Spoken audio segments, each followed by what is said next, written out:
noite, meus irmãos.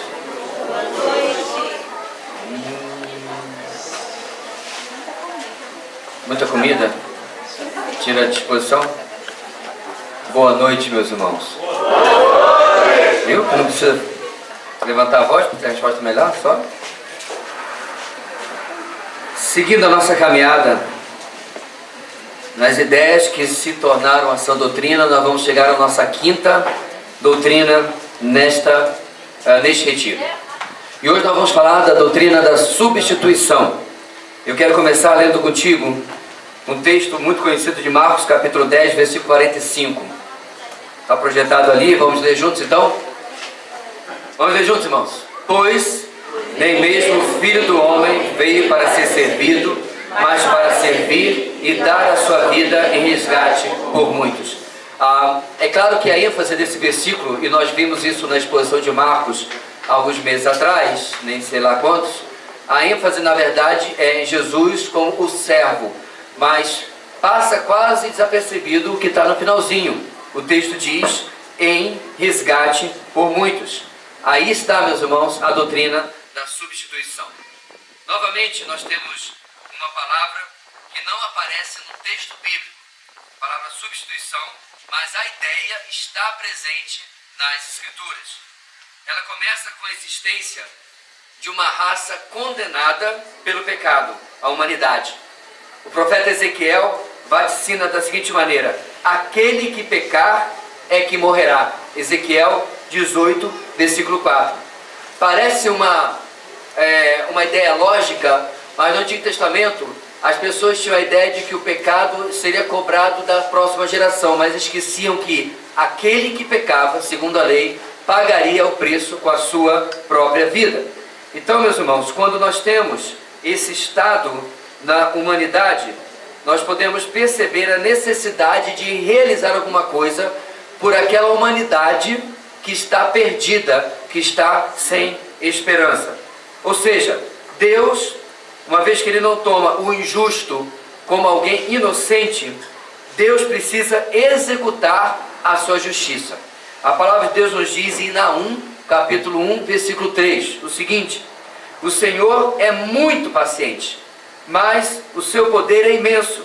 E agora, olha a última frase: o Senhor não deixará impune o culpado. Então nós temos às vezes aquela observação de alguma injustiça acontecendo ao nosso redor, e a gente às vezes pergunta: será que Deus não está vendo? Fique tranquilo, Deus está vendo. Toda impiedade, todo pecado, toda injustiça, em última análise, será julgada por Deus.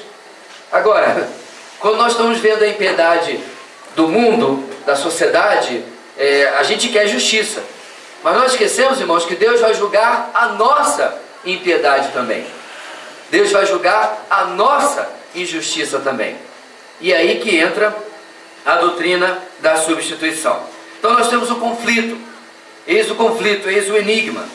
Como um Deus justo pode salvar o pecador e ainda assim continuar sendo justo? Então, se você estivesse num tribunal e alguém chegasse lá com todas as provas contra si, e até a pessoa mais leiga do mundo, não precisa ser formada em direito, não precisa ser da área jurídica, diz: esse camarada está roubado, está óbvio que ele é culpado. Está lá a camisa com o nome dele no sítio, está lá o remédio com o nome da mulher dele no sítio, está na cara que ele é culpado, mas o juiz vai lá e diz: inocente. Esse juiz é justo ou é injusto? É claro que nós diríamos que esse juiz foi comprado. Esse juiz é injusto. Então, como que um Deus, irmãos, que é completamente justo, pode tomar o pecador que é culpado, eu, e pode dizer: ele é inocente? Como é que se resolve esse enigma? A resposta é a doutrina da substituição. O sacrifício de Cristo é, por isso, um sacrifício vicário. Significa um sacrifício substitutivo. Vamos ver alguns textos, irmãos, sobre a doutrina da substituição. Agora eu vou pedir você me acompanhar, para que você não perca aí a atenção, sucumbindo aos apelos de Morfeu. depois de um dia cansativo, né? De sol, brincadeira, gincana, também tinha os cultos da manhã, nada mais normal. Vamos ler juntos, irmãos, o primeiro texto? Vamos lá. Tomando o pão, deu graças, partiu e deu aos discípulos, dizendo: isto é meu corpo dado em favor de vocês. Façam isso em memória de mim. Da mesma forma, depois da ceia, tomou o cálice, dizendo: este cálice é a nova aliança no meu sangue, derramado em favor de vocês. Lucas 22, 19 e 20. Novamente, irmãos, é o texto que a gente lê e presta atenção no quê? Na doutrina da ceia do Senhor, ou no ensino da ceia do Senhor. Mas no meio do versículo, no meio do ensino principal, há um ensino que não podemos deixar de lado, que é a doutrina da substituição. Em favor de vocês, ou seja, em benefício de vocês, em lugar de vocês. Próximo texto. João 10, 14 e 15. Vamos lá? Eu sou o bom pastor. Conheço as minhas ovelhas e elas me conhecem. Assim como o Pai me conhece e eu conheço o Pai. E dou a minha vida pelas ovelhas. Então é o pastor morrendo pelas ovelhas. É aquele que não tem culpa morrendo, tomando lugar daqueles que não podem salvar a si mesmos. Terceiro texto, Romanos 5, versículo 8. Vamos lá? Mas Deus demonstra seu amor por nós. Cristo morreu em nosso favor quando ainda éramos pecadores. De novo a mesma palavra do texto lá de Lucas, do texto da ceia. Finalmente não, porque tem o próximo slide, mas nesse slide, quarto versículo. Vamos lá? Gálatas 3,13. Cristo nos redimiu da maldição da lei, quando se tornou maldição em nosso lugar, pois está escrito: maldito todo aquele que for pendurado no madeiro. Você lembra lá na cruz, quando o Senhor Jesus disse as palavras do Salmo 22, Eloi, Eloi, lama sabachthani, ou sabachthani, que traduzido significa o quê? Deus meu, por que me abandonaste? Irmãos, eu não sei você, mas não é surreal que Deus tivesse abandonado a Deus? Durante trilhões de bilhões de quaquilhões de anos, a Trindade permaneceu apenas sendo perfeita, imutável, em harmonia, mas por algumas horas, em um monte, logo do lado de fora de Jerusalém, um monte chamado Gólgota, o Filho carregava tantos pecados. Ele era espiritualmente tão repulsivo que o Pai teve que virar as costas para o Filho.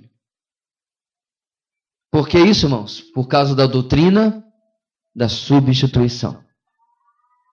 Um Deus justo não pode comungar com o pecado. E por algumas horas, pelo menos, ele não podia sequer contemplar a pessoa do seu próprio Filho. É óbvio, irmãos, que a Trindade não se desfez. Mas eu creio que por uma vez, pelo menos na história, ponto, né? Nem da história da humanidade, mas na história como sempre pôde existir em toda a eternidade, houve um relacionamento diferente da Trindade por causa do pecado que o Filho carregava, pecado que não era seu. Próximo slide, irmãos, temos alguns outros versículos importantes para nós lembrarmos. 1 de Timóteo, ou a Timóteo, capítulo 2, versículos 5 e 6. Vamos ler juntos? Pois há um só Deus e um só mediador entre Deus e os homens, o homem Cristo Jesus, o qual se entregou a si mesmo como resgate por todos. Esse foi o testemunho dado em seu próprio tempo. Paulo nos registra que ele se entregou a si mesmo como resgate, como aquele que toma o lugar do outro. Qual é o objetivo, irmãos, quando alguém é sequestrado e você paga o resgate? É uma troca. Estou aqui com seu filho, sequestrei o seu pai, sequestrei a sua sogra. Tem gente que não pagaria o resgate, né? Eu pagaria, irmão, pode deixar. A sogra é um anjo. Então você vai lá dar o dinheiro. Você dá dinheiro por quê? Você vai fazer uma troca. Você sabia, eu li isso há algum tempo atrás, que alguns bandidos que não respeitaram em uma situação de refém a troca, quando chegaram, foram eventualmente presos, quando chegaram na prisão, foram assassinados pelos outros detentos. Até ladrão tem ética. Até sequestrador tem ética. Você sequestrou fulano, pediu $1 milhão, o cara pagou $1 milhão, por que você matou o parente dele? Quando chegou lá, foi morto pelos outros. Até bandido tem ética. Porque é a regra do resgate. Você pagou e agora a pessoa devolve. Paulo diz então, irmãos, que para tomar o nosso lugar e nos substituir, Jesus foi o resgate pago por cada um de nós. Próximo texto. Tito 2, versículo 14. Ele, vamos juntos, irmãos. Ele se entregou por nós, a fim de nos remir de toda maldade e purificar para si mesmo um povo particularmente seu, dedicado à prática de boas obras. Tito 2,14. 1 de Pedro 2,21. Para isso vocês foram chamados, pois também Cristo sofreu no lugar de vocês, deixando-lhes exemplo, para que sigam os seus passos. Perceba a ênfase, irmãos, do que está em negrito. Cristo sofreu no lugar de vocês. E, finalmente, o texto que nós lemos no começo, Marcos 10, 45, repetindo, dar a sua vida em resgate por muitos. Irmãos, finalmente, um dos aspectos mais poéticos e sublimes da doutrina da substituição está relacionada à encarnação, obviamente, a encarnação de Cristo. Por quê? Nas palavras de C.S. Lewis, o autor das Crônicas de Nárnia, ele escreve no seu livro Cristianismo Puro e Simples: o Filho de Deus tornou-se homem para possibilitar que os homens se tornem filhos de Deus. Substituição. Ele abre mão do seu estado pleno, Filipenses capítulo 2, texto que o pastor Gideão pregou, se eu não me engano, na nossa igreja. Ele abre mão, ele se esvazia, a kenosis, e toma o nosso lugar, assume o nosso lugar, a encarnação, para que, através do sacrifício dele, nós pudéssemos assumir o lugar dele. Pastor, como é? O lugar dele? Não, nós não nos tornamos deuses. Mas o que diz Paulo em Efésios? Que nós estamos assentados em Cristo, acima de todo principado e potestade. Nós somos, irmãos, da mesma natureza espiritual hoje de Deus, mesmo que ainda no corpo. Não somos Deus porque somos de outra espécie, somos seres humanos, mas compartilhamos da herança celestial, compartilhamos da natureza divina. Apenas um homem poderia tomar o lugar da humanidade como um sacrifício perfeito. Essa é a razão, meus irmãos, porque o sacrifício do Antigo Testamento não bastava. Porque para pagar o pecado dos homens, outro homem era necessário. Por isso é a doutrina da substituição. Deus se torna homem, toma o nosso lugar, porque não era suficiente que fosse qualquer outro ser, a não ser nós, outro homem no nosso lugar. Versículo Hebreus 2,17 explica isso que eu acabei de ler. Vamos ler juntos, irmãos? Por essa razão, era necessário que ele, Cristo, se tornasse semelhante a seus irmãos em todos os aspectos, para se tornar sumo sacerdote misericordioso e fiel com relação a Deus e fazer propiciação pelos pecados do povo. É um assunto que nós vamos desenvolver mais em outra doutrina, mas para resumir, irmãos, ele se torna igual a nós para que pudesse ser o nosso sumo sacerdote e nos representar perfeitamente, como nenhum sumo sacerdote no Antigo Testamento conseguiu. Não quero antecipar, mas se você lembra bem, quando Arão, primeiro sumo sacerdote de Israel, ia fazer sacrifício pelo povo, o que ele tinha que fazer primeiro, irmãos? Fazer sacrifício por si próprio. Depois ele fazia sacrifício pelo povo. Cristo nunca precisou fazer sacrifício por si próprio. Ele era o próprio sacrifício perfeito, substituindo a nós, ao sumo sacerdote e ao sacrifício numa tacada só. A doutrina da substituição tem sua forma inicial e limitada no jardim do Éden, quando um animal perde a sua vida para que a nudez do homem fosse coberta. Lembra disso? Deus faz vestes para o homem, porque ele percebeu que estava nu. É a primeira vez que alguém toma o lugar do homem. Então Deus ali começa a rascunhar aquilo que ele faria. E essa doutrina continua e é refinada na lei de Moisés, com os sacrifícios, com a lei sacrificial. Porém, irmãos, diz o texto, é impossível que o sangue de touros e bodes tire o pecado completamente. É necessário o quê? Foi preciso o Cordeiro de Deus. Então, quando Jesus aparece, irmãos, na beira do Jordão, e João aponta para ele e diz: eis o Cordeiro de Deus que tira o pecado do mundo. Eu acredito que os gentios que estivessem ali, talvez não entenderam nada, mas todos os judeus entenderam. Porque desde pequenininho, irmãos, eles são acostumados com isso. Eu me lembro uma vez que numa mensagem, se não me engano, acho que foi até o pastor Rubem, pela qual nós estivemos orando uns dias atrás, lá no seminário ele contou uma historinha antes de falar sobre o sacrifício de Cristo, que o pequeno Isaaczinho ganhou um cordeirinho. E o papai deu para ele bem bebezinho esse cordeirinho. E o cordeirinho foi crescendo, Isaac crescendo junto com ele. Quando o cordeirinho já estava numa certa idade, o papai levou, e o Isaac já acompanhava toda a vida espiritual de Israel. O papai sentou com ele e disse: olha, você ama esse cordeirinho? Amo, papai. Pois esse cordeirinho o papai lhe deu, para que agora, nesse seu aniversário tão importante, ele fosse a sua oferta lá no tabernáculo. Pastor, não é meio crueldade fazer a criança matar seu animal de estimação? Mas o pai do Isaaczinho queria ensinar a ele a doutrina da substituição. Ah, lembrei a história melhor. Desculpe, irmãos, apaga essa parte do aniversário. Sabe quando que ele teve que sacrificar o seu cordeirinho?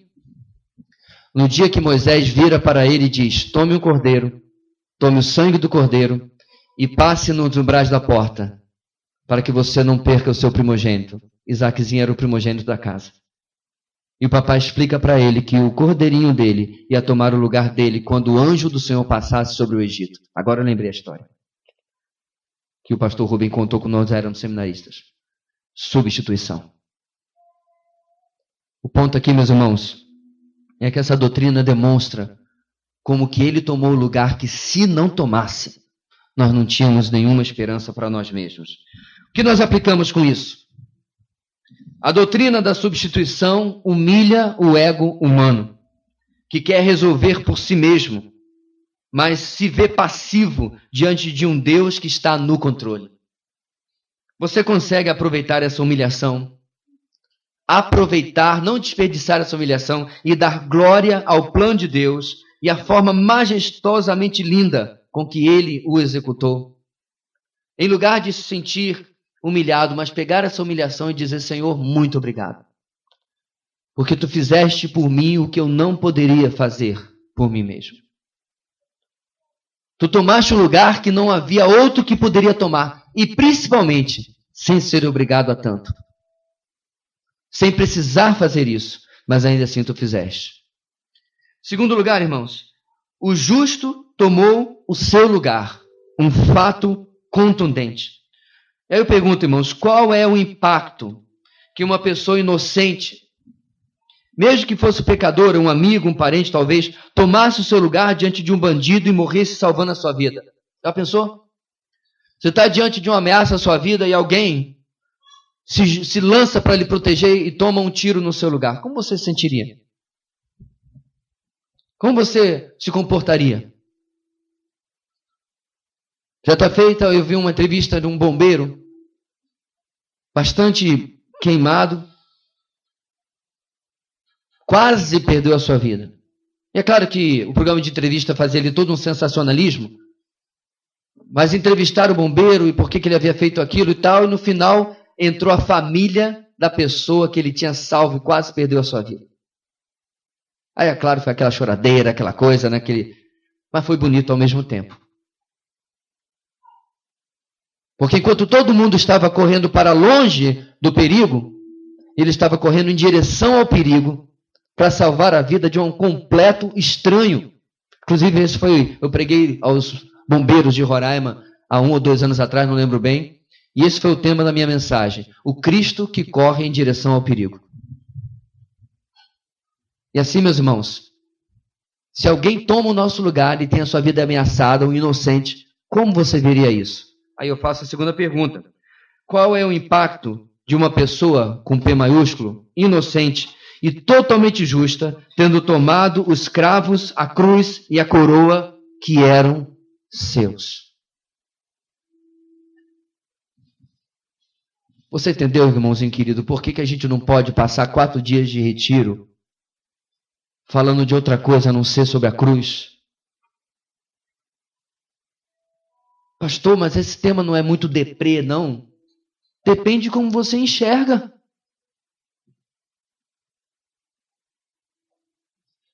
Porque o Senhor não colocou isso na palavra, irmãos. Nós estamos lendo na palavra para você sair, é verdade, não sou nada, ele fez tudo isso por mim.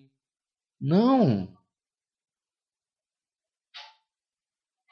Está lá para que eu seja cada vez mais grato e viva a minha vida espiritual com ânimo. Olha o que ele fez por mim. Que isso crie, meus irmãos, em meu coração uma bendita ansiedade de reencontrá-lo. Eu sei que nós o encontramos todo dia, toda hora, o Senhor está aqui conosco. Mas crie uma bendita ansiedade e esperança de vê-lo face a face. Você lembra daquele quadrinho que eu compartilhei uns anos atrás, irmãos, para a igreja, coloquei no boletim? É claro que é só um quadrinho, irmãos, em que tem um camarada lá no céu, abraçado com Jesus, tirando a selfie. Aí Jesus fala para o anjo, eu já disse para ele que eu vou viver com ele para sempre, mas ele não para de tirar foto. É bonitinho. Eu sei que a gente vai fazer isso, irmão, mas eu quero agarrar a cintura dele, eu quero soltar nunca mais. Depois de uns 3 trilhões de anos eu digo, agora é a tua vez, porque eu cansei. A doutrina, meus irmãos, essa doutrina deve causar em nós, de fazer o nosso coração voltar a pulsar, porque ele anda adormecido pelo pecado e pela doutrina ou pela mensagem fraca que muitas vezes nos é colocado. Mas quando nós somos confrontados, irmãos, com essa doutrina, o nosso coração é reanimado espiritualmente, porque é ela que verdadeiramente alimenta o nosso espírito. Por exemplo, a doutrina da substituição. Nossa 6ª doutrina é a doutrina do arrependimento. E o texto que eu quero trazer é o texto muito conhecido de Marcos 1,15. Vamos ler juntos, irmãos?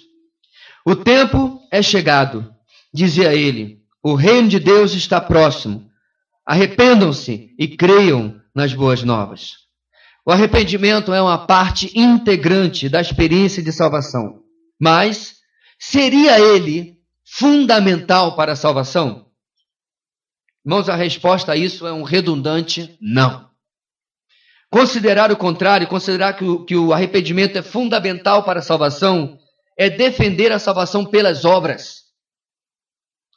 Nós vamos explicar melhor. Antes vamos definir a palavra arrependimento, mas eu quero deixar você com essa pulguinha atrás da orelha. O arrependimento não é parte fundamental para a salvação.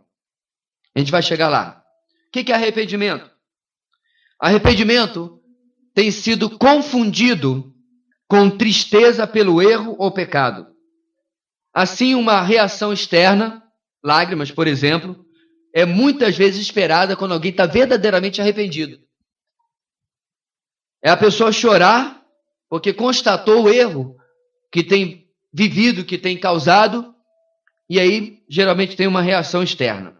Tal ideia não poderia estar mais longe da realidade ou da descrição bíblica do que é arrependimento. Claro, irmãos, que lágrimas e emoção, ou emoções, podem estar presentes em qualquer ou quaisquer experiências espirituais. Então você não precisa necessariamente estar arrependido para você se emocionar. Quando você canta uma música que toca no seu coração, quando você lembra de um fato, quando você fala de verdades assim, se o seu coração não pulsa, se você não é de chorar, não tem problema, mas se você não sente um aperto, marca um cardiologista para quinta-feira, verifica se tem coração lá dentro, porque de repente você é um mutante.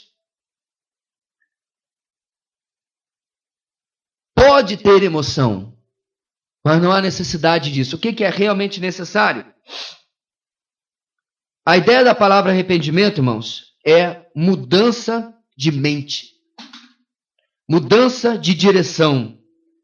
É uma mudança palpável e observável na vida da pessoa. Isso é arrependimento. Tem até um hino do cantor cristão que diz: o choro não salva. Os mais antigos lembram desse hino? O choro não salva, só Jesus salva. O autor do hino devia estar pensando nisso. Que a pessoa que ouve uma mensagem, aí o pastor começa a fazer o apelo, o tecladista vai, né, para o teclado, toca uma musiquinha de fundo no tom menor. Aí você estava até bem, mas aquela música mexe com você começa a soluçar. Aí o apelo, né, é bem emotivo e a pessoa vem à frente. E é um fogo de palha. Rapidinho, e volta para a vida como se nada tivesse acontecido. Não houve arrependimento. Não houve conversão. Houve apenas emoção. Porque a mensagem foi bonitinha, foi tocante. Teve uma historinha lá que falou do menino manquinho, e aí a pessoa ficou, né? Da mãe que passava fome para dar para os filhos. Aí ficou emocionado, veio à frente, confundiu de que estava sentindo alguma coisa da parte de Deus. Então, não é por aí. Mas Jesus, meus irmãos, nos mostra, ou vai nos mostrar, um arrependimento completamente diferente desse que muitas vezes as pessoas têm esperado. Vamos ver o que Jesus fala. Olha lá, Mateus 21, 28 e 30. O que acham? Havia um homem que tinha 2 filhos. Chegando ao primeiro disse: filho, vá trabalhar hoje na vinha. E este respondeu: não quero. Mas depois mudou de ideia e foi. O pai chegou ao outro filho e disse a mesma coisa. Ele respondeu: sim, senhor. Mas não foi. Jesus vai continuar, meus irmãos, perguntando qual dos 2 obedeceu. É óbvio que foi o primeiro. A princípio ele disse: pai, eu não quero trabalhar na vinha não. Mas depois pensou bem. Pensou nos anos de dedicação do seu pai por si mesmo. Pensou na idade do seu pai, no sacrifício dele, na dificuldade de contratar trabalhadores. Pensou num monte de coisa e disse: não, eu estou errado. Eu estou arrependido de ter dito não ao meu pai. O que ele fez? Ele mudou de direção. É palpável, é observável a mudança na vida dele. Meu irmão, quero que você preste muito bem atenção nisso, porque diariamente você é confrontado com uma verdade bíblica no seu devocional. E é possível que de vez em quando aqui você diga assim: poxa, que texto maravilhoso. Aí rola uma lagriminha e você se sente, né? Olha que coisa linda o devocional. Aí você põe no WhatsApp da igreja: ah, o devocional da igreja hoje está maravilhoso. Tá, legal. Até aí. Agora vamos para o que interessa. Teve mudança de vida? Diante da realidade, da verdade do texto bíblico, teve mudança de vida? Eu antes fazia assim, Deus me confrontou pela sua palavra, agora eu vou fazer assado. Vou fazer de outro jeito. Porque eu estou confrontado com a palavra. O que acontece na vida de muitos cristãos, irmãos, preste bem atenção nisso, é que ele aprende o caguete de ser crente. Sabe o que é caguete, né? Os trejeitos. Sendo uma igreja que tem um cumprimento em particular, a paz do Senhor, graça e paz, a paz de Cristo, a paz de Deus, sei lá o quê, cada uma faz o seu copyright, né? Então ele já entra na cultura. Ô irmão, graça e paz. Se tem uma roupa característica, ele muda a roupa. Né? Se é uma igreja que não pode ter tatuagem, ele já vai rapidinho procurar alguém que tem um laser para tirar. Ele entra na caixinha. O grande problema, meus irmãos, é que ele não aprende que cristianismo não é entrar em caixinha. Cristianismo é mudança de vida. É nós nos incomodarmos se a gente começa a perceber pecados de estimação na nossa vida. Se a gente começa a sentir uma unção de Gabriela. Eu nasci assim, eu sou sempre assim, eu vou morrer assim, Gabriela. Tem crente que é assim. Não, pastor, mas é normal porque, né? Meu pai é um cara de cabeça quente, minha mãe também era de pavio curto. É por isso que eu sou assim, é herança genética. Sabe o que você deve responder a esse tipo de pessoa? Se você for ela, fale para si mesmo. Diga assim, e do seu Pai Celestial, você não herdou nada? Eu sou assim, porque sempre fui assim, meus pais também eram, não cola no reino, irmãos. Porque nós somos confrontados com as verdades de Deus em busca de arrependimento. Perceba a mudança de ideia e o retorno à obediência no texto dos 2 filhos que nós acabamos de ler. Olha um exemplo dado pelo apóstolo Paulo. A tristeza, segundo Deus, produz o que, irmãos? Um arrependimento que leva à salvação, e não remorso. Mas a tristeza, segundo o mundo, produz a morte. Vejam o que esta tristeza, segundo Deus, produziu em vocês. Olhem em negrito agora, irmãos. Que dedicação, que desculpas, que indignação, que temor, que saudade, que preocupação, que desejo de ver a justiça feita. Paulo está narrando, meus irmãos, que a tristeza, segundo Deus, mexeu com os coríntios em que, em comparação com a atitude deles da primeira carta, essa aqui é a segunda carta, capítulo 7. Eles agora têm uma mudança de atitude, uma mudança de direção, e Paulo elogia isso, inclusive com diversas exclamações. É perceptível a mudança na vida de vocês. Em tudo, vocês se mostraram inocentes a esse respeito. Portanto, irmãos, perceba, a tristeza, segundo Deus, produz mudança de atitude. Este é o foco do arrependimento e não um sentimento. Até porque, irmãos, o sentimento logo depois é segundo o mundo e nada produz. O sentimento que me refiro aqui é a tristeza segundo o mundo que Paulo fala no texto. Já o arrependimento foi observado por diversas mudanças naquela igreja. E olha, irmãos, se você já leu 1 Coríntios, você sabe muito bem que essa é uma igreja tremendamente criticada por Paulo em diversas áreas. Ela era sectarista, ela fazia acepção de pessoas, ela era tolerante com pecado e pecado feio. E a lista vai. E ainda assim agora Paulo diz, aquilo que eu escrevi para vocês na carta anterior causou impacto. Vocês ouviram o Espírito Santo e vocês mudaram de atitude. Então o que é arrependimento, irmãos? É eu mudar aquilo que eu estava fazendo. Se você é o tipo de pessoa que disse, olha, eu sei, mas eu não consigo perdoar. Não, meu irmão, você não quer perdoar. Não é eu não consigo, você não quer.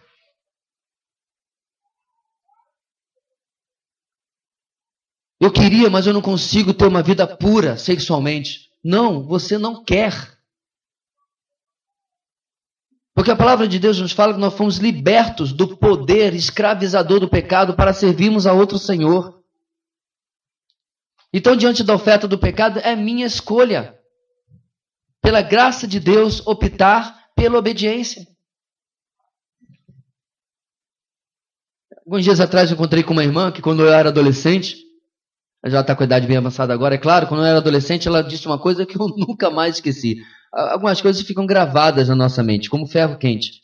Ela disse assim, irmãos, nós pecamos porque o pecado é bom, o pecado é gostoso.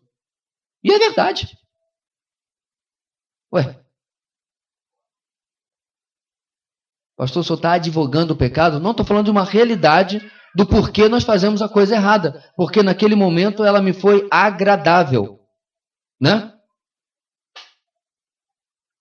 O irmão fulano me tratou mal, eu não deixei nem a bola que cai. Já dei o troco e disse, agora para você ver. Filho da minha mãe não fica aceitando desaforo não leva desaforo para casa. Sai dali. Mas, na verdade, depois o Espírito Santo vai falar e vai dizer assim, agora que você fez a lambança, vai lá e pede perdão a seu irmão em Cristo.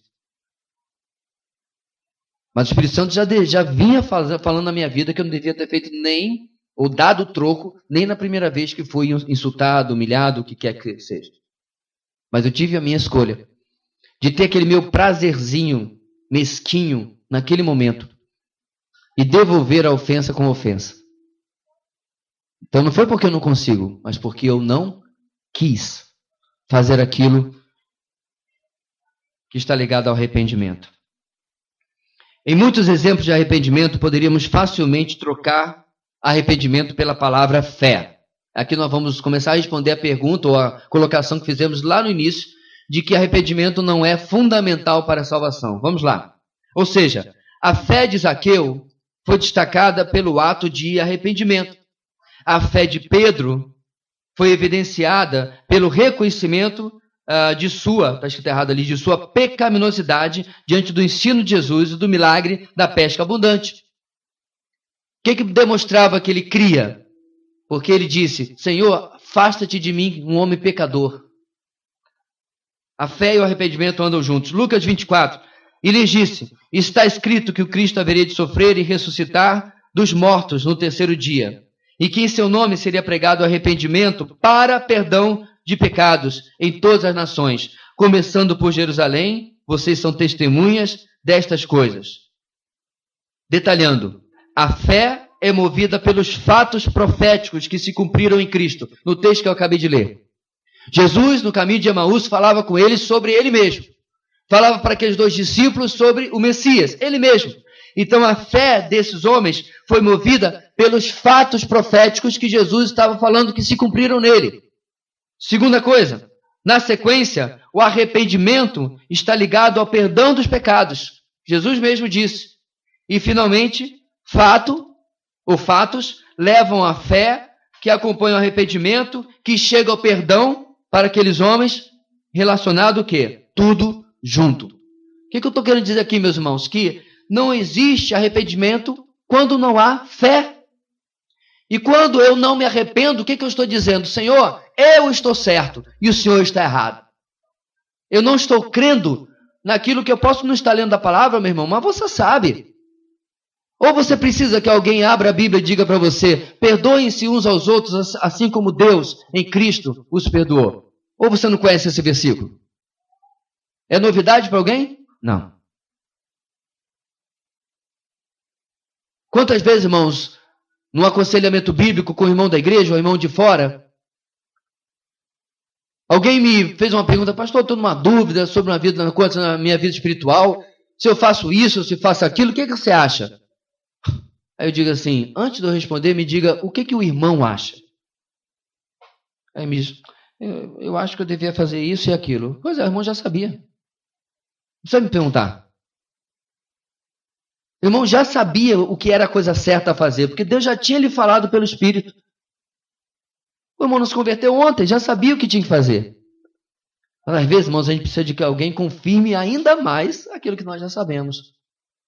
Mas se eu não crer naquilo, não vai haver arrependimento. Não vai haver verdadeira mudança. Você já parou para pensar que fé sem obras é morta? Não, essa expressão não pode deixar de incluir arrependimento. Quando o Tiago fala, irmãos, que a fé sem obras é morta, a gente geralmente já pensa em dar uma cesta básica para dar o sopão para o morador de rua. Arrependimento é uma das obras mais importantes de uma fé verdadeiramente bíblica, viva, saudável, real. Senão ela não é verdadeira. Outras obras, com certeza, seguirão a vida cristã, mas o arrependimento nunca pode parar de deixar sua marca de autenticidade, de confirmação na nossa fé. Se não há arrependimento, eu tenho que desconfiar se eu estou realmente crendo na verdade bíblica, na verdade de Deus, naquilo que a palavra de Deus está me falando. Se eu realmente estou me rendendo àquilo que Deus está falando. Por isso, irmãos, que Pedro prega o que nós encontramos em Atos capítulo 2. Pois durante o ministério de Jesus, a nação havia apresentado um falso arrependimento ao serem, por exemplo, batizados por João, ao seguirem Jesus, ao aclamarem Jesus na entrada de Jerusalém. Foi um falso arrependimento, foi uma falsa fé, porque não produziu mudança. O que eu quero dizer, irmãos? Se Jesus tivesse verdadeiramente sido aclamado na entrada de Jerusalém por gente que acreditasse que ele de verdade era o Messias, o Salvador, o que teria acontecido na crucificação? Aquele povo estava todo ao lado de Jesus. Tinha se rendido e buscado estar do lado dele na crucificação. Isso não é verdade. Muito pelo contrário. Horas antes, eles pediram a Barrabás e entregaram Jesus para ser crucificado. Não é isso que a multidão fez? Então olha só esse texto aqui. Portanto, que todo Israel fique certo disto. Este Jesus a quem vocês crucificaram. Não os romanos. Não os nossos ocupadores. Vocês, judeus, aqui hoje, em Atos capítulo 2, no dia de Pentecostes, vocês crucificaram. Deus o fez Senhor e Cristo. E aí, irmãos, olha só o que acontece.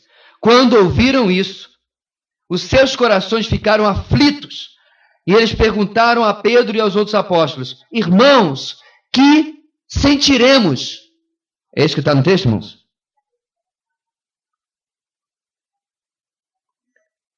Pedro, você está fazendo um argumento muito válido, mas não dá para tocar uma música de fundo em tom menor, não? Não dá para você fazer assim contar uma historinha para a gente ficar mais emotivo? Não. A pergunta correta do texto é: irmãos, que faremos? O arrependimento, irmãos, a resposta ativa de arrependimento fazia parte da cultura judaica. Não precisava explicar para eles.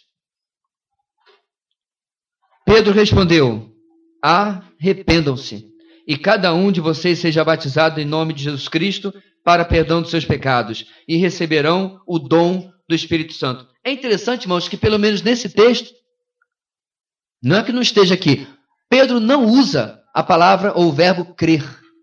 Creiam. Paulo usaria em Filipenses, né?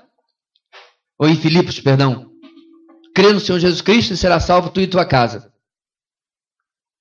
Porque é a tese que eu estava desenvolvendo desde o começo. Fé e arrependimento andam juntos na verdadeira experiência cristã.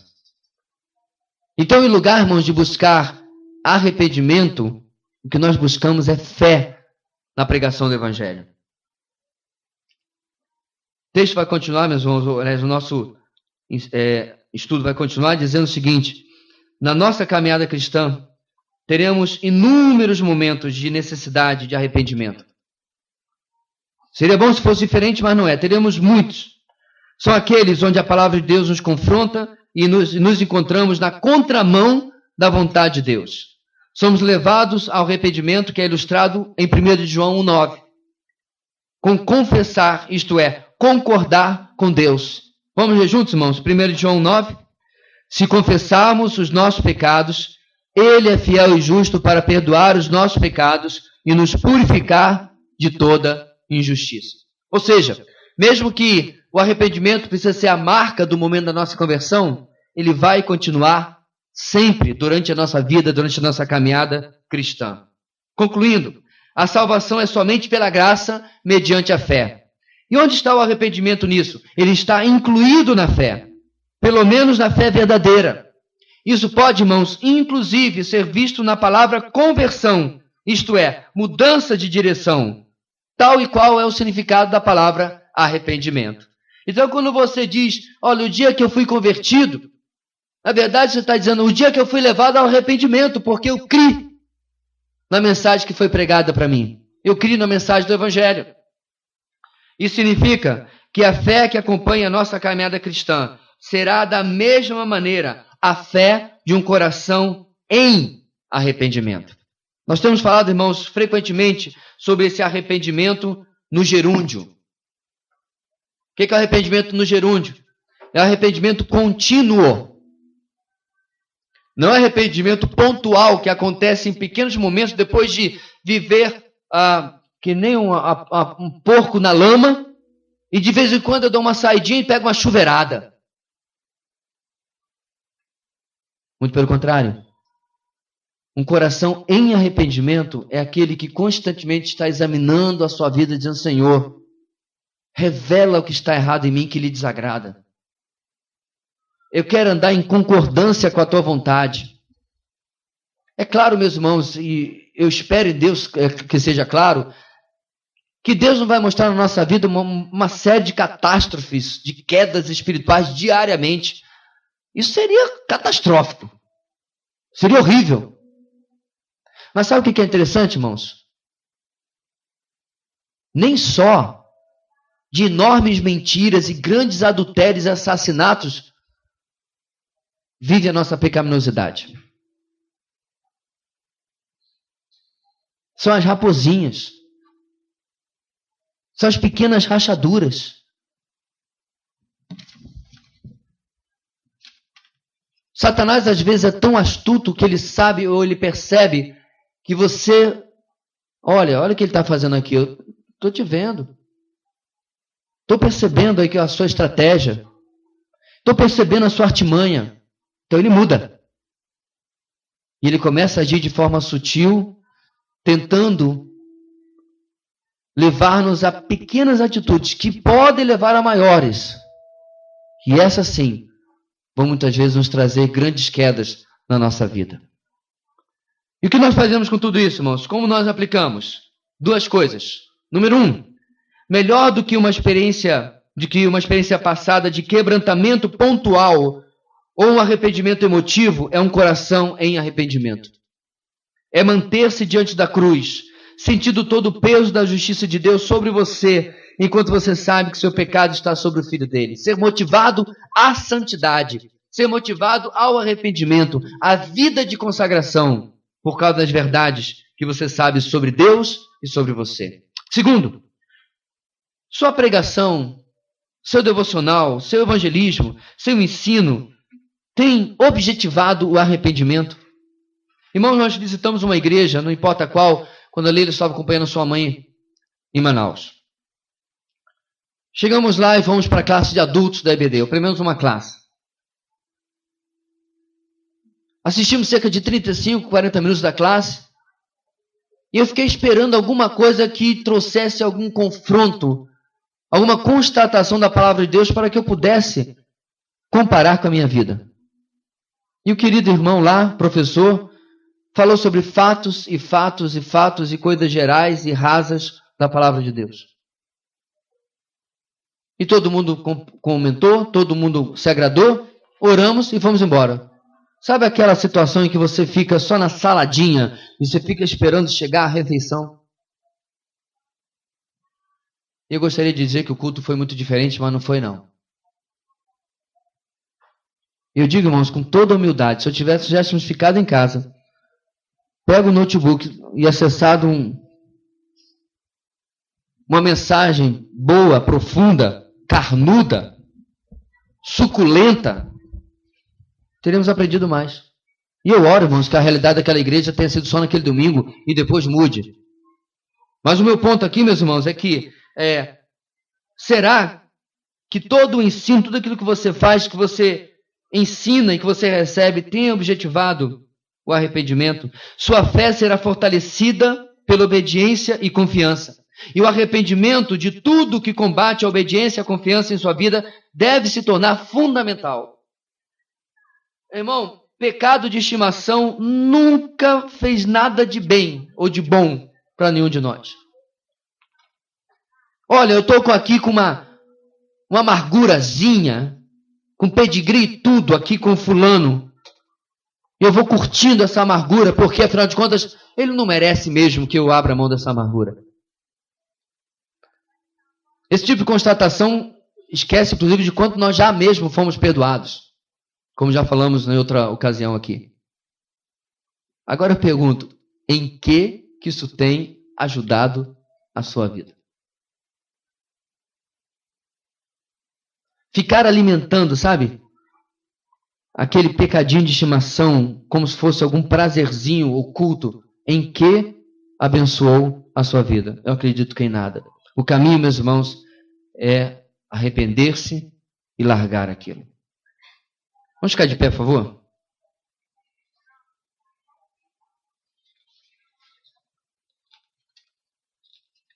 Dá uma esticada aí. Levante os braços. Alonga. E pode sentar.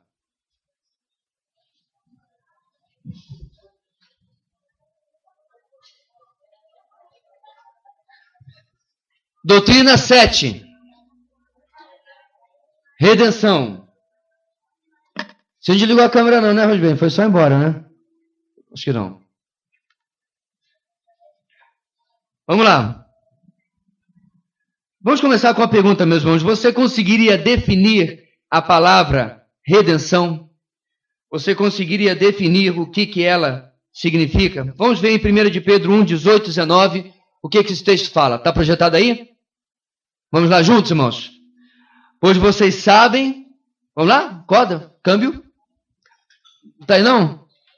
Vamos lá então. Ó. Pois vocês sabem que não foi por meio de coisas perecíveis como prata ou ouro que vocês foram redimidos de sua maneira vazia de viver, que lhe foi transmitida por seus antepassados, mas pelo precioso sangue de Cristo, como de um cordeiro sem mancha e sem defeito. 1 de Pedro 1, 18 e 19. Você conseguiria, irmãos, definir a palavra redenção? Será que ela significa salvação? Será que ela significa perdão de pecados? Eu quero trazer para vocês, irmãos, mais uma vez, como que a gente conhece às vezes a palavra, mas ela tem um significado bíblico profundamente diferente daquilo que a gente está acostumado. É claro que a gente poderia dizer que redenção é salvação, é perdão de pecados, mas não é somente isso, e não é nem principalmente isso. O desconhecimento dessa doutrina é muito prejudicial ao nosso relacionamento com o Senhor Jesus, pois perdemos uma parte belíssima da obra dele, da obra de Jesus por nós. O que significa redimir, irmãos? Olha aí. Significa, olha só, readquirir, adquirir de novo, reconquistar aquilo que se havia perdido, obter novamente, conseguir a libertação ou a salvação de outrem ou de si mesmo, tirar ou sair do perigo ou da condenação. Quando nós vemos, irmãos, o significado é muito mais amplo do que apenas salvação, do que apenas perdão de pecados. E o que Jesus quis dizer, irmãos, ou o que os apóstolos quiseram dizer com o uso da palavra redenção, redimir e todas que estão relacionadas? A ideia na mente dos apóstolos no primeiro século estava ligada à escravidão e aplicava à nossa situação espiritual. Todo ser humano é escravo do pecado e de Satanás. Sem direitos e sem ter como reivindicar nada. Pertencemos, irmãos, a estes senhores, entre aspas, que nos subjugam depois de nos ter conquistado. O Redentor vai ao mercado de escravos e paga o preço da nossa libertação e se torna ele mesmo o nosso Senhor. Lembra da historinha de Abraham Lincoln? Já contei tantas vezes que ele vai ao mercado de escravos, vê uma jovenzinha sendo vendida como um objeto ali. Ele chega, paga o preço pela jovem, escreve um recibo para Abraham Lincoln, depois ele diz que escrevam a carta de alforria da jovem, e aí ele entrega o recibo e a carta de alforria dizendo para a jovem: você está liberta, você está redimida, para usar o termo que a gente está vendo aqui. E a menina pergunta: o senhor quer dizer então que eu posso fazer o que eu quiser, ir para onde eu quiser, com quem eu quiser? E Abraham Lincoln diz: exatamente. O que ela responde, irmãos? Então eu quero ir com o Senhor. Eu nunca ouvi uma ilustração melhor do que é ser redimido. O nosso Deus vai ao mercado de escravos, paga o preço, e nós agora somos dele. Ele nos redimiu. Ele foi o Redentor que nos trouxe de volta. Pois vocês sabem que não foi por meio de coisas perecíveis, como prata ou ouro, que vocês foram redimidos da sua maneira vazia de viver, que lhes transmitia, ou foi transmitida por seus antepassados. Mas pelo quê, meus irmãos? Pelo precioso sangue de Cristo, como um cordeiro sem mancha e sem defeito. Nós temos esse 1 de Pedro 1, 18 e 19. Agora eu quero passar para vocês, irmãos, algumas palavras. Não importa o grego, mas você vê como que é rico essa doutrina que usa diversas palavras no Novo Testamento para transmitir a mesma ideia. Primeira palavra, se lê lutrol, libertar ao pagar um resgate. libertar de uma situação opressora, resgatar, redimir.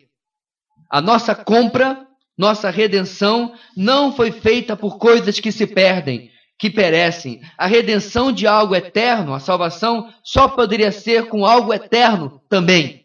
Essa é a palavra que Pedro usa no texto de cima, irmão, significando que, uma vez que ele está nos resgatando para a eternidade, ele não poderia pagar ouro, prata ou qualquer outra moeda. Tinha que ser algo eterno, e foi o sangue de Cristo, o preço, a moeda paga por cada um de nós. A palavra usada para redimidos nesse texto tem a ideia de comprar de volta, pois já éramos seus, de Deus, pelo direito da criação. Agora somos duplamente dele, pela criação e pela redenção. Nós somos de Deus como a samambaia, como o passarinho, como o cachorro, pela criação.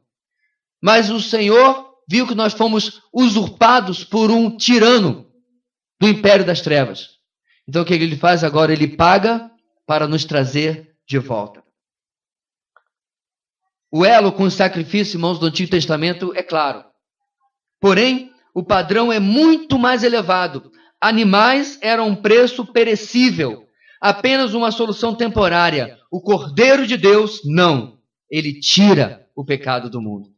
O Antigo Testamento nos traz uma ilustração. O Novo Testamento nos traz uma conclusão, algo sólido. No próximo slide nós temos o texto de Apocalipse 5:9. Olha o que nós lemos lá, irmãos. E eles cantavam um cântico novo. Tu és digno de receber o livro e de abrir os seus selos, pois foste morto e com o seu sangue compraste para Deus homens de toda tribo, língua, povo e nação. Apocalipse 5:9.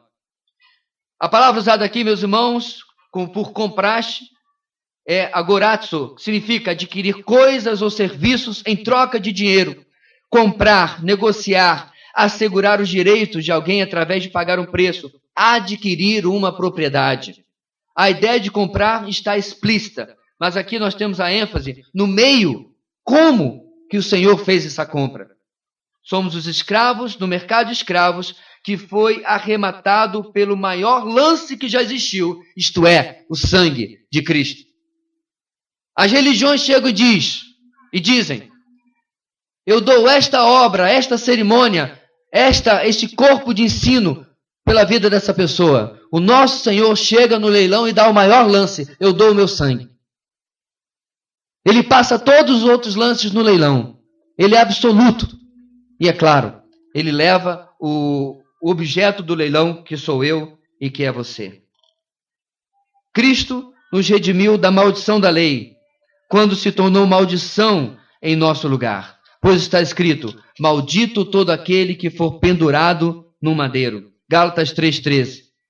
A palavra para redimiu aí em Gálatas é a palavra exegorasen, que significa garantir liberdade, livrar, libertar. Olha como nós trocássemos, irmãos. Cristo garantiu a nossa liberdade da maldição da lei. Cristo nos liberou, nos livrou da maldição da lei. Paulo usa uma palavra derivada da mesma que foi usada lá em Apocalipse 5:9, lemos agora há pouco.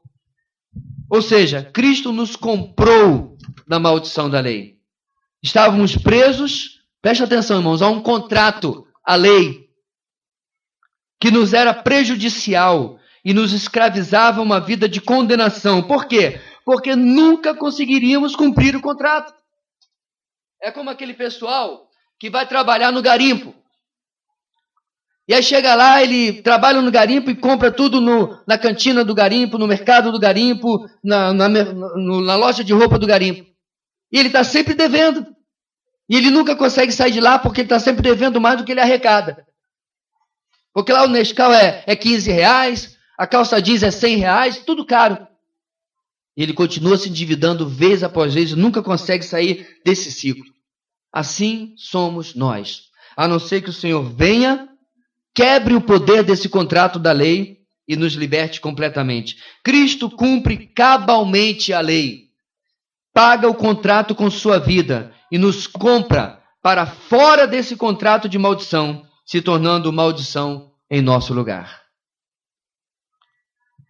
Romanos 3,24 nós lemos, sendo justificados gratuitamente por sua graça, por meio da redenção que há em Cristo Jesus. Romanos 3,24. Romanos 8, 23 nós lemos: e não só isso, mas nós mesmos que temos os primeiros frutos do Espírito, gememos interiormente, esperando ansiosamente nossa adoção como filhos, a redenção do nosso corpo. 1 Coríntios 1, 30. É, porém, por iniciativa dele que vocês estão em Cristo Jesus, o qual se tornou sabedoria de Deus para nós, isto é, justiça, santidade e redenção. Todos esses três textos, irmãos, trazem a mesma palavra que nós pronunciamos apolutrosis, que significa comprar de volta, libertar de interrogatório ou tortura, remover do cativeiro, soltar. Eu acho interessante, irmãos, como que os apóstolos mudavam as palavras para trazer o mesmo conceito.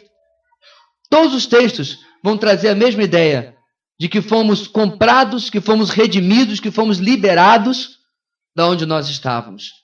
O Senhor Jesus fez isso por nós. Em todos estes textos, Paulo enfatiza a mudança ou transformação garantida por Cristo e ansiada pelos redimidos. Como que nós somos, irmãos, liberados? Somos liberados do pecado, desse corpo perecível, deste mundo em geral. Redenção. Mas, e o Redentor? Desde o Antigo Testamento, irmãos, eu quero que você preste bastante atenção, porque a gente vai entrar na simbologia do Antigo Testamento para a fase final da nossa mensagem de hoje. Para você ver que nada do que nós temos no Novo Testamento saiu da cabeça. Nada saiu da cabeça deles, irmãos. Saiu da cabeça de Deus. Olha só. Desde o Antigo Testamento, Deus já preparou a figura do Redentor. No Antigo Testamento, quando um israelita era vendido como escravo, ou se tornava por causa de quê, irmãos? Por causa de dívidas. Um resgatador, um parente próximo, tinha o direito e o dever de pagar o preço para liberá-lo da escravidão. Esse era o quê? O redentor ou o remidor. Uma das condições era ser parente, tal como Boaz era parente de Ruth. Mas é Jesus. Se a condição do redentor no Antigo Testamento era ser parente, e Jesus? Preste atenção. Portanto, visto que os filhos são pessoas de carne e sangue, ele também participou dessa condição humana, para que por sua morte derrotasse aquele que tem o poder da morte, isto é, o diabo, e libertasse aqueles que durante toda a vida estiveram escravizados pelo medo da morte. Hebreus 2, 14 e 15. Jesus é figurativamente representado em Boaz, que redime Ruth da escravidão que estava chegando a ela por causa da pobreza que ela vivia. Mas não é só isso. Próximo slide.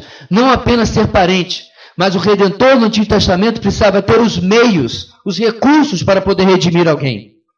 Se fosse um duro na vida, não tinha como fazer isso, porque ele não podia redimir aquela pessoa. Na história de Ruth, irmãos, o outro parente, ele não tinha condições, não tinha os meios, pois temia que se ele resgatasse a Ruth, os seus recursos foram diluídos, se ele assumisse a Ruth também. Boaz era rico e compassivo o suficiente. De forma similar foi Jesus. O texto diz em Apocalipse 1,5, preste atenção, irmãos, texto maravilhoso. E de Jesus, que é testemunha fiel, o primogênito dentre os mortos, o soberano dos reis da terra. Agora olha essa frase, é uma das frases mais maravilhosas de toda a Bíblia. Ele que nos ama e nos libertou dos nossos pecados por meio do seu sangue. Vamos ler de junto. Ele que nos ama e nos libertou dos nossos pecados por meio do seu sangue. Jesus é o Boaz perfeito. Alguém já disse, há mais poder para perdoar em uma só gota de sangue de Cristo do que em todos os pecados do mundo para condenar. Jesus nos redime perfeitamente do nosso pecado. Ele é o perfeito Redentor. O que nós aplicamos, irmãos, então, da doutrina da redenção? Vamos lá. Primeiro lugar, você foi comprado no mercado de escravos enquanto servia ao pecado e ao diabo. E aí vem a pergunta. Você tem voltado para visitar aqueles que lhe escravizavam de maneira opressora? Você entendeu a pergunta? Você ouviu na história da escravidão algum Deve ter existido, mas devia ser surreal. Algum escravo que, liberto, alforriado, voltasse lá na casa grande para dizer: eu quero voltar a ser escravo. Pode ter acontecido porque talvez alguns não conseguiram emprego, passaram fome. Mas não deixa de ser surreal. Sabe por quê? Porque com Cristo nós não estamos passando fome. Então a pergunta é: você tem voltado para o mercado de escravos? Você tem voltado aos seus antigos senhores? Depois de ser redimido, comprado por Ele? Segundo lugar, a ideia da redenção é liberdade para ser escravo de um Senhor amoroso, e não de sermos senhores de nós mesmos. Sua atitude tem sido de quem é um servo, em outras palavras, escravo, ou você tem vivido segundo a sua própria vontade?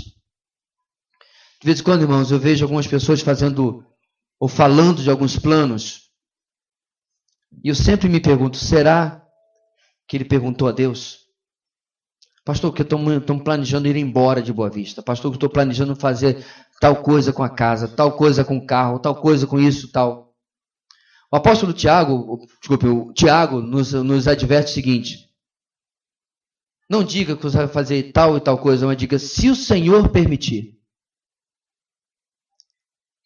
Meu irmão, viva debaixo do senhorio daquele que lhe redimiu. Mas viva de verdade. Senhor, conduz isso aqui. É da tua vontade ou não é tal coisa? Tira do meu coração o desejo por isso ou por aquilo, se não for segundo a tua vontade. Coloque diante do Senhor. Agrada-te do Senhor. Aí, o Salmo 34, versículo 37, versículo 4 diz: e Ele satisfará os desejos do seu coração. Mas primeiro, agrada-te do Senhor. Junta a tua vontade à vontade dEle e não o contrário. Ele nos redimiu para que nós pudéssemos ser dEle. Hoje de manhã, nós vimos uma imagem que não deu para enxergar direito. E eu queria que você visse aqui para nós terminarmos a nossa mensagem. Coloca aí, por favor, Max. Achou?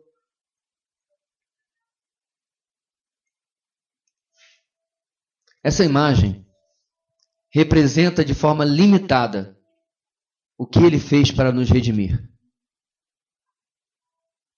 Como eu descrevi de manhã, o artista desenhou o Senhor Jesus de joelhos dobrados, de braços abertos, debaixo do peso de todas essas representações de pecado. Você não vê ninguém sorrindo, você não vê ninguém festejando. É dor, tragédia, morte, traição, violência. Como nós falamos, irmãos, nesses estudos, eu sou capaz de fazer tudo aquilo que está ali em cima. E foi disso que Ele nos redimiu. Aí eu pergunto: vale a pena voltar ao mercado de escravos? Ou vale muito mais a pena viver de maneira santa para o Deus que nos resgatou do pecado? Senhor nosso Deus, ajuda-nos, Senhor, a confrontar e aplicar tudo que temos ouvido ao nosso coração. Trazer, ó Deus, profundamente, como necessidade para cada um de nós, aquilo que temos ouvido nesses dias. Ajuda-nos, Senhor, porque precisamos, carecemos dessas verdades para fortalecer a nossa vida e viver de maneira vitoriosa, de verdade, diante do Senhor. Muito obrigado pela Tua palavra que de forma tão abundante testemunhou ao nosso coração nessa noite. É o que oramos em nome de Jesus. Amém.